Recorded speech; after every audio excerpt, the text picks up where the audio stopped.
Boa noite a todos. É uma alegria poder estar hoje aqui através das redes sociais da Casa Fé Ego. É um prazer poder trazer as reflexões da noite de hoje. Gostaria de agradecer aos irmãos dessa casa por essa oportunidade de podermos conversar sobre um tema que é tão caro e tão importante ao nosso processo de evolução, que são os vícios, os malefícios dos vícios. Para quem não me conhece ainda, meu nome é Thaís Queiroz. Eu sou voluntária dessa casa, eu trabalho na reunião pública de domingo e também como facilitadora do estudo aprofundado da doutrina espírita. Bom, vamos então começar a nossa reflexão da noite de hoje.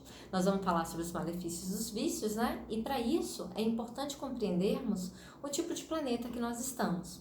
Um planeta que é de provas e expiações, um planeta que é considerado um planeta escola, um planeta hospital. E aí, para pensarmos nas nossas vidas, precisamos fazer esse paralelo. Quando precisamos ser internados em um hospital, o que nós estamos buscando? Não é a cura? Não é terminar esse processo curado e sair de lá melhor do que entramos? Quando nos matriculamos em um curso, uma escola, uma universidade, não queremos aprender, nos desenvolver, crescer dentro daquele conteúdo? Então é isso que estamos fazendo nesse planeta. Nós estamos aqui para nos curar e para aprender a evoluir, para evoluirmos cada vez mais, para irmos nos transformando ao longo do caminho. E para isso nós precisamos começar a domar as nossas más tendências, a domar os vícios que há em nós, a trabalhar cada um deles, entendendo a raiz deles e por que nós nos mantemos nessas relações viciosas, nesses comportamentos que nos são prejudiciais. E buscar cada vez mais, para conseguir terminar essa jornada melhor do que entramos, a desenvolver virtudes. Então a balança tem que ser positiva, mais virtude e menos vício nesse processo, né? Então, para começarmos essa reflexão de fato mesmo, eu vou trazer a definição do dicionário da língua portuguesa, dicionário etimológico da língua portuguesa, que vai nos trazer lá a definição de vício: defeito grave que torna uma pessoa ou coisa inadequada para certos fins, costume prejudicial e condenável. Então, de cara, o que nós precisamos perceber é que vício é algo negativo, ele não é algo positivo, ele é prejudicial e um defeito grave. Então, de cara, vamos prestar atenção nisso aqui. Na doutrina, nós temos a Joana de Ângeles trazendo através do livro Luz nas Trevas, psicografia de Divaldo Franco, uma definição muito interessante com relação a vício. Ela coloca assim: todo hábito que se arraiga, que se fixa, né, gerando dependência prejudicial, é um vício perturbador que se origina, imprimindo-se no inconsciente e transformando-se em necessidade imperiosa que escraviza. Então, nós temos um hábito que se arraiga, que se torna uma constante dentro de nós, que gera uma dependência que é prejudicial, uma necessidade que é imperiosa e que dificilmente conseguimos nos livrar, dado o império disso, e que nos escraviza. Então, nós acabamos nos sendo escravizados pelos nossos hábitos, pelos comportamentos que nós escolhemos cultivar. No livro Estude Vida, Francisco Xavier vem nos trazer, através de André Luiz e do Emmanuel, uma definição muito direta com relação a isso. Ele coloca lá: vício, abuso do hábito. Então, é um hábito que está sendo abusado. E esse hábito pode ser de natureza orgânica, como álcool, fumo, gula, pode ser de natureza psíquica, os nossos pensamentos acelerados, repetitivos, as monoideias, podem ser morais, a calúnia, a inveja, a maledicência. Pode ser social, né? O jogo, o roubo, a pornografia. Então, tem diversas faces esse vício. Podemos ter todas elas, podemos ter algumas delas, mas precisamos de qualquer forma trabalhar de forma integral para nos despojarmos de todos eles ao longo do tempo. É um processo paulatino, não é algo que nós vamos dar um salto, é devagarinho. E o que seriam esses hábitos, né? Como transformar esses hábitos? Primeiro vamos entender o que são eles, né? Lá no Pensamento e Vida, Emmanuel nos traz que o hábito é uma esteira de reflexos mentais acumulados, operando constante indução à rotina. Então, os hábitos, eles são reflexos da nossa mente, são hábitos que são acumulados ao longo do tempo, pode ser dentro de uma encarnação ou de várias encarnações, e nos induz à rotina. Os hábitos podem ser bons ou podem ser ruins. O que vai determinar isso? Os nossos reflexos mentais, o que há dentro da nossa mente. Então, podemos estar cultivando, através do nosso pensamento, reflexos positivos, hábitos felizes, comportamentos saudáveis, ou reflexos negativos, reflexos ruins, com hábitos infelizes e comportamentos destrutivos. E como é que nós construímos esses hábitos? De que maneira eles vão se consolidando, como Joana de Ângeles colocou, lá no nosso inconsciente? André Luiz, através da obra No Mundo Maior, que é uma das obras que ele traz sobre a vida no mundo espiritual, no capítulo 13, chamado Casa Mental, ele vai fazer uma analogia entre o nosso cérebro e uma casa, um castelo de 3 andares. Calderaro, que é o mentor dele nesse trabalho, ele vai explicar o que há em cada um desses andares, como se o nosso cérebro fosse dividido em 3 lances. Claro que ele é um todo, é um inteiro, mas para a compreensão didática ele vai nos explicar isso. E aí ele coloca lá que nesse primeiro andar do térreo, né, dessa casa mental, é onde estão a residência dos nossos impulsos automáticos. É lá que estão registrados os nossos hábitos consolidados, dentro do nosso subconsciente, através de tudo que nós já vivemos no passado. Lá está o sumário vivo de tudo que já realizamos ao longo das vidas, né?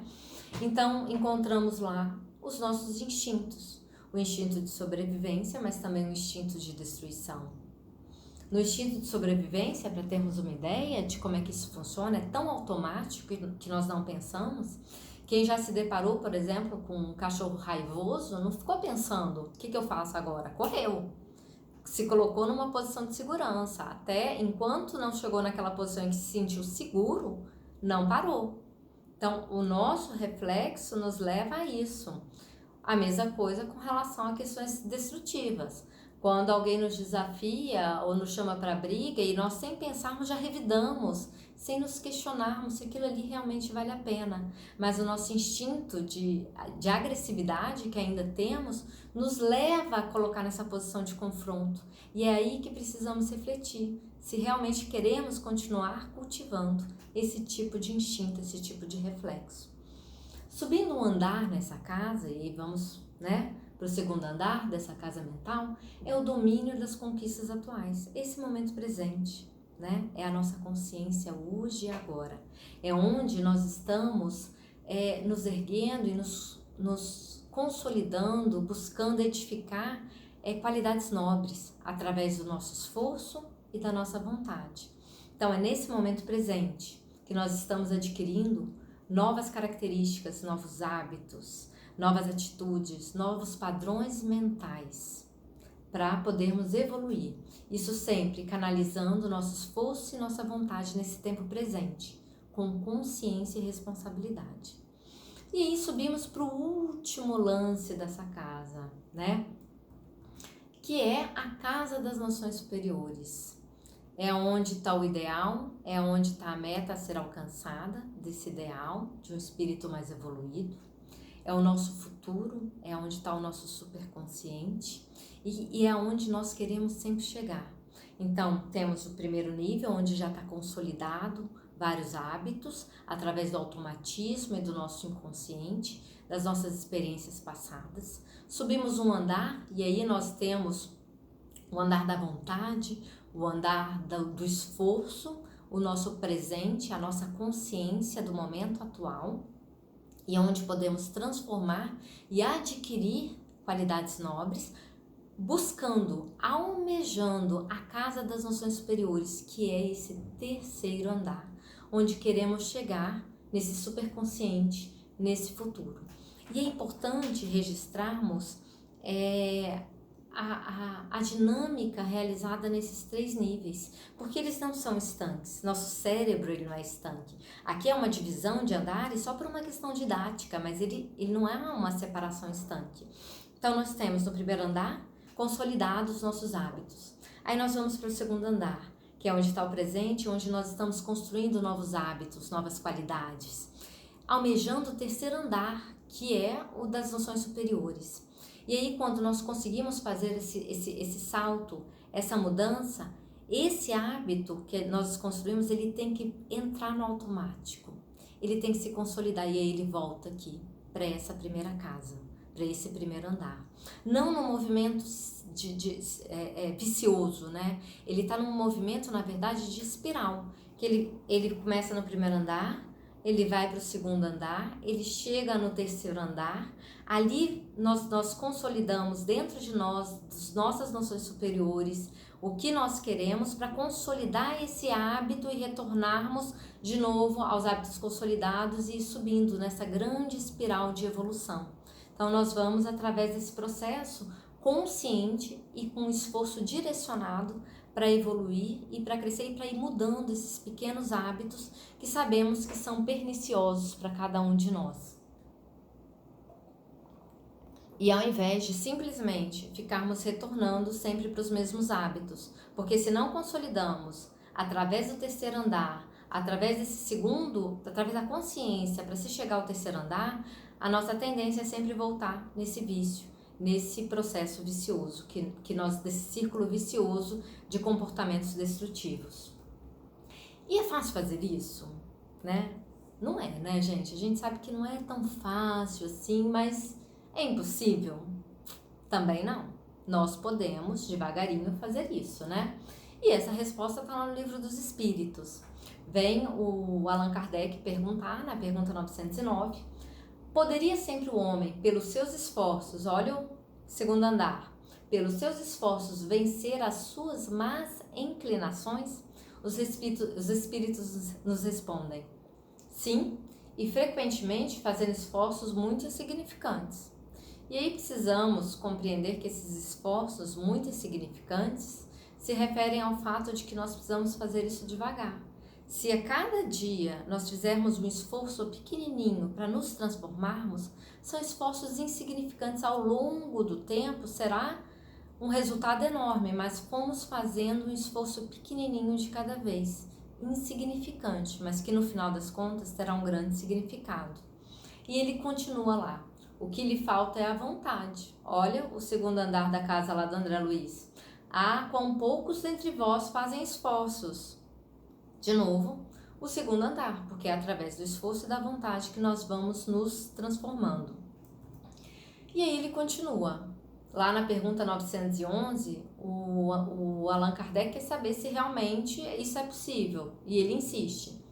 Não haverá paixões tão vivas e irresistíveis que a vontade seja impotente para dominá-la? Então não existe nada que possa se sobrepor à vontade do homem que ele não consiga resistir? E os espíritos respondem, quando o homem crê que não pode vencer, é o homem que crê, não é um fato, é o homem crê que não pode vencer as suas paixões, é que o espírito se compraz nelas. E aí ele nos traz a questão do prazer, porque é isso que o vício nos dá. O vício nos traz esse prazer momentâneo, esse prazer rápido e fugaz, mas que para podermos manter esse prazer, nós precisamos estar sempre recorrendo a esse hábito, repetindo, porque ele acaba. Ele não é um prazer duradouro, que foi conquistado com muito trabalho, com muita dedicação. Ele é algo fugaz, pontual, que acontece ali naquele momento, que você toma uma droga e tem um momento de êxtase, mas é o mesmo êxtase que você pode ter ao conquistar algo que você queria muito e pelo qual você trabalhou muito. E aí sim, você tem um prazer duradouro, um prazer que é consolidado e que é meritório, não é um prazer sem responsabilidade, é um prazer com responsabilidade. E aí ele continua nessa mesma pergunta, em consequência da sua inferioridade, né? Por isso que é tão importante entendermos o tipo de planeta que nós estamos e os espíritos que aqui habitam, que são espíritos ainda imperfeitos, inferiores. Nós, né? Compreende a sua natureza espiritual aquele que as procura reprimir. Então nós precisamos reprimir esses prazeres, essas paixões que são fugazes. Vencê-las é para ele uma vitória do espírito sobre a matéria, porque somos espírito e não matéria. Nós precisamos sobrepor o espírito à matéria e não nos escravizarmos por essa matéria, né? E aí nós temos que pensar sobre uma outra questão dentro disso aí, que é extremamente importante. Se, por exemplo, se trazemos se cultivamos esse prazer sem responsabilidade, essas viciações, nós vibramos nelas. Nós estamos em vibração o tempo todo, nosso pensamento vibra. E quando vibra, nós atraímos irmãos que também vibram nesse mesmo vício, nesse mesmo prazer sem responsabilidade. E abrimos a porta aí para todo um processo de obsessão de muitos irmãos que sequer têm alguma relação conosco, mas que se comprazem como nós, com o nosso vício. E aí fica muito mais complicado e muito mais difícil abandonarmos esses hábitos, porque agora esse hábito não é só nosso. Esse hábito é de todos esses irmãos que estão conosco e que estão nos auxiliando e alimentando esse hábito. Então precisamos parar essa vibração, cortar essa sintonia, né? A lei de sintonia, ela traz isso. Então, se mudamos essa sintonia, vamos atrair outros irmãos que vão nos auxiliar a superar esse momento. Mas cabe a nós que abrimos essa porta, fechá-la e mudarmos o nosso comportamento, né? E se possível, né, dentro do possível, nos evangelizando e também evangelizando esses irmãos, porque quando nós começamos a nos edificar, se esses irmãos estão interessados em também se edificar, eles vão ficar junto de nós para estudar conosco.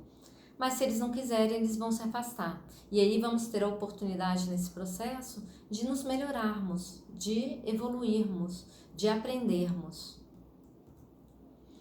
E para poder ilustrar um pouquinho como isso acontece, esse prazer sem responsabilidade, mas com consequência. Porque às vezes nós nos comprazemos tanto nessas situações e esquecemos que elas têm consequências. E consequências muito danosas para o nosso organismo, tanto físico quanto mental. No André Luiz, eu vou trazer de novo essa série do André Luiz, que é extremamente rica em exemplos. Lá no Nosso Lar, eu vou trazer o exemplo dele mesmo, né? Ele entra como suicida involuntário, ele desencarna como um suicida involuntário. E ele não entende, porque ele foi hospitalizado, ele morreu através de uma doença, então ele não poderia ser suicida na cabeça dele. E o médico Henrique de Luna está lá no hospital com ele, no hospital espiritual, explicando com ele com todo carinho o que estava vendo no corpo dele. E que não havia dúvidas de que era um suicídio, um caso de suicida.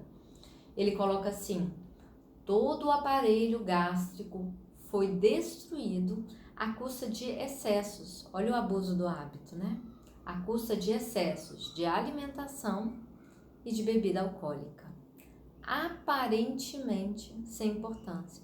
Então, esses pequenos hábitos que nós temos e que cultivamos cotidianamente, e que acreditamos que aparentemente não são um malefício ou não causam nenhum mal a nós, não é verdade, porque aparentemente sem importância, mas que teve importância, porque se nós que recebemos esse corpo, que é um corpo perfeito, é uma máquina preparada para a nossa encarnação aqui, para esse nosso processo nessa escola e nesse hospital, dentro da nossa programação, ele vem com um tempo de vida, alguns maiores, outros menores, dentro daquilo que cada um precisa.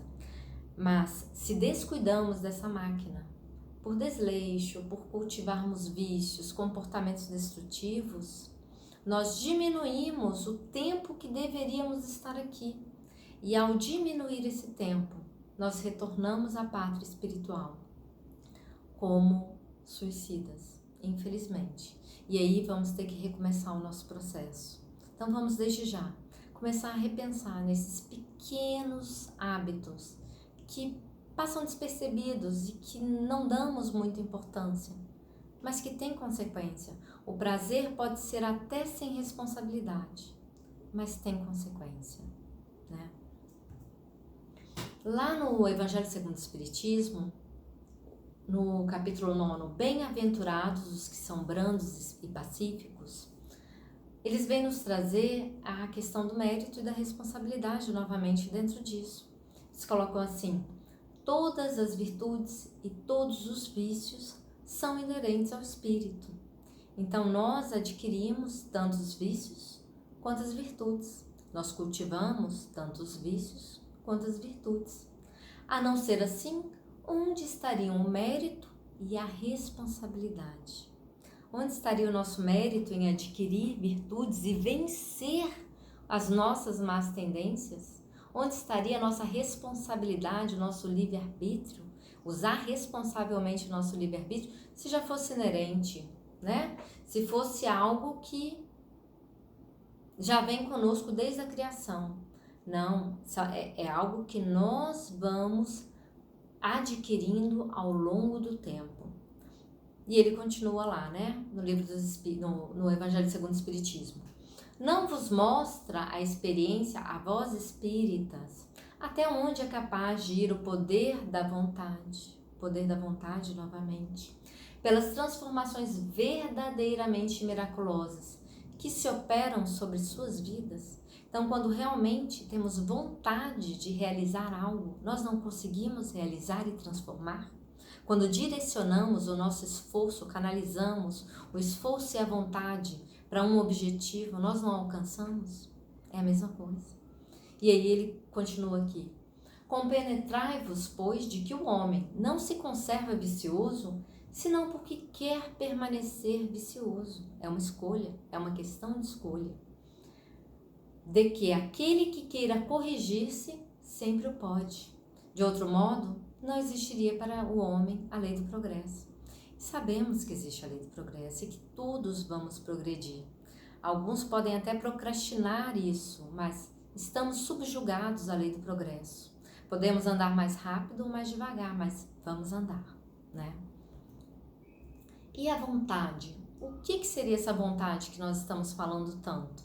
Emmanuel nos traz no livro Pensamento e Vida, no capítulo 2.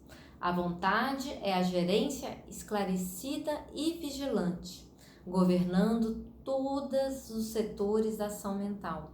Ele vai fazer uma metáfora também, um paralelo com nossa ação mental, nosso esforço, nossa mente, com o escritório. E nesse escritório nós temos o departamento da memória, nós temos o departamento da criatividade, o departamento da inteligência, o departamento da realização e temos o departamento da vontade. E todos os outros departamentos eles estão subjugados ao departamento da vontade. É ela que comanda todos os departamentos da nossa ação mental. Então, através da vontade é que vamos caminhar. E aí ele coloca assim, só a vontade suficientemente forte para sustentar, é suficientemente forte para sustentar a harmonia do espírito. Então, é fortalecendo essa vontade que vamos sustentar essa harmonia do nosso espírito. Precisamos ter muita força e muito esforço nesse processo, né? Como transformar um hábito? Porque até agora nós estamos conversando sobre hábito, vontade, esforço, mas como é que esse processo acontece? Já sabemos como é que ele se transforma no automatismo, adquirimos esse hábito, mas como transformar? Precisamos fazer esse deslocamento, né? Esse deslocamento de desejos, esse deslocamento de hábitos, essa mudança de frequência e de qualidade das nossas ações e dos nossos pensamentos. O pensamento é extremamente importante nesse processo, porque o nosso pensamento vibra, ele atrai, né? Não é possível simplesmente abolir um hábito. E aí, por isso que é importante esse deslocamento. Porque se simplesmente abandonarmos um hábito infeliz, um vício, o nosso cérebro ele registra uma perda. E quando ele registra essa perda, ele busca compensar, retornando a esse hábito para não sentir a perda. Então entramos num círculo que é vicioso. Mas ao contrário, se fazemos esse deslocamento paulatinamente, substituindo um vício infeliz por um hábito infeliz por um hábito feliz, o cérebro registra um ganho. E isso é importante para ele não fazer esse retorno. Por isso que temos que fazer o deslocamento. Mas o deslocamento por si só, ele resolve? Só fazer esse deslocamento de um hábito feliz para um hábito, de um hábito infeliz para um hábito feliz, de se libertar desse vício? a Joana de Ângeles nos coloca assim no livro Luz nas Trevas. Torna-se indispensável, pensando nesse processo, torna-se indispensável uma autoanálise segura para detectar-se inúmeras dependências mentais de caráter vicioso. E aí, se nós lembrarmos lá da definição que Emmanuel nos deu de hábito, ele coloca lá: nossos hábitos são uma esteira de reflexos mentais. Então, se não fizermos essa autoanálise segura para compreender o que está na raiz do nosso hábito, o que está por trás das nossas escolhas, se não entrarmos para dentro de nós e descobrirmos o que se passa aqui dentro, por isso que é tão íntimo, é tão pessoal esse processo de análise, para transformarmos de fato esses hábitos, nós vamos ter esse deslocamento e talvez não consigamos consolidar, porque só através do pensamento, da mudança do nosso padrão de pensamento, é que possamos solidificar, consolidar, trazer para a espontaneidade, para o cotidiano, para a nossa rotina de forma natural, esse novo hábito. A Joana coloca de novo: procura enriquecer-te de pensamentos edificantes, variados, que te proporcionem beleza, bem-estar, disposição para uma vida feliz. Então, esses pensamentos, eles vão nos transformando. Então, temos que pensar, por exemplo, numa palestra, numa leitura, numa música que eleva o nosso padrão vibratório. São recursos que temos para poder ir mudando o nosso padrão mental devagarinho. Vamos transformando através desses mecanismos, dessas ferramentas que podemos acionar, como a leitura edificante, como palestras, rotinas, atividade física nos auxilia nesse processo de ter disciplina, nessa consolidação de novos hábitos, né? Aí lá no livro Consolador, na pergunta 254, Emmanuel nos traz assim: para levarmos a efeito uma edificação tão sublime, porque é sublime essa transformação, é a busca consciente nesse momento presente da nossa transformação individual.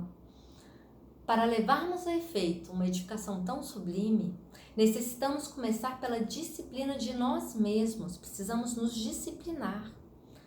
E pela continência dos nossos impulsos. Então, quando vem aquela vontade de fazer algo que sabemos que é prejudicial, nós temos que conter esse impulso, considerando a liberdade do nosso mundo interior, nossa liberdade de escolha, de onde o homem deve dominar as correntes da sua vida. Então, esse mundo interior, ele tem que nos auxiliar neste processo. Temos que usá-lo da melhor forma possível através dessa autoanálise que nos sugere a Joana de Ângeles. Ele continua lá nessa mesma pergunta. O adágio popular considera que o hábito faz a segunda natureza e nós devemos aprender que a disciplina antecede a espontaneidade, dentro da qual não pode a alma atingir mais facilmente, o desiderado da sua redenção. Então, essa disciplina que antecede a espontaneidade é repetir esse novo hábito, repetir, até que ele se torne automático, até que ele seja incorporado lá no primeiro andar da nossa casa mental e se torne natural. E vamos repetindo ele sem que tenha um atrito conosco, né? Porque vamos repetindo até que se incorpore em nós mesmos. E é nesse processo que a alma pode atingir a sua redenção, nesse processo de transformação, de disciplina de nós mesmos. E aí, para terminar esse nosso bate-papo da noite de hoje, eu queria ler para vocês um último conselho da Joana de Ângeles, que ela traz no Luz nas Trevas, para refletirmos ao longo da semana sobre isso. Ela coloca assim: toma de uma página edificante na literatura espírita e demora-te reflexionando no seu ensinamento, de forma que te penetre com os significados da evolução e automaticamente viverás monólogos e diálogos mentais superiores. Olha a substituição aí, né? Tomando os espaços que seriam preenchidos pelas viciações da comodidade, dos hábitos doentios e prejudiciais. Então precisamos fazer esse deslocamento, essa movimentação, através de uma autoanálise segura, visitando a nossa casa mental e nos questionando se o hábito que estamos cultivando, eles são viciosos ou eles são edificantes? Eles são qualidades nobres que estamos adquirindo ou são velhos vícios que estamos conservando e cultivando? Que possamos, meus irmãos, ao longo dessa semana que se inicia, refletirmos mais sobre esse assunto. Ao longo de toda a nossa encarnação, eu falo essa semana porque está próximo, mas ao longo da nossa encarnação, que possamos realmente estar comprometidos com esse momento presente, através da nossa vontade e do nosso esforço. E para fechar, eu queria só trazer uma tirinha da Mafalda para pensarmos sobre o dia de amanhã, considerando que o ano novo começa todos os dias, que todos os dias temos a oportunidade de mudar um pouquinho de nós com esse esforço que é insignificante, mas que é permanente. O Manolito, o amiguinho da Mafalda, comenta com ela: as pessoas esperam que o ano novo está começando seja melhor que o anterior. E ela responde: aposto que o ano que está começando espera que as pessoas é que sejam melhores. Então que o dia de amanhã nos encontre melhor do que hoje. Muito obrigada pela paciência de vocês, por nos escutar. Espero que essas palavras, essa conversa e todas essas referências que trouxemos possa auxiliar na reflexão de cada um de vocês e que possamos nos transformar espíritos cada vez melhores nessa trajetória.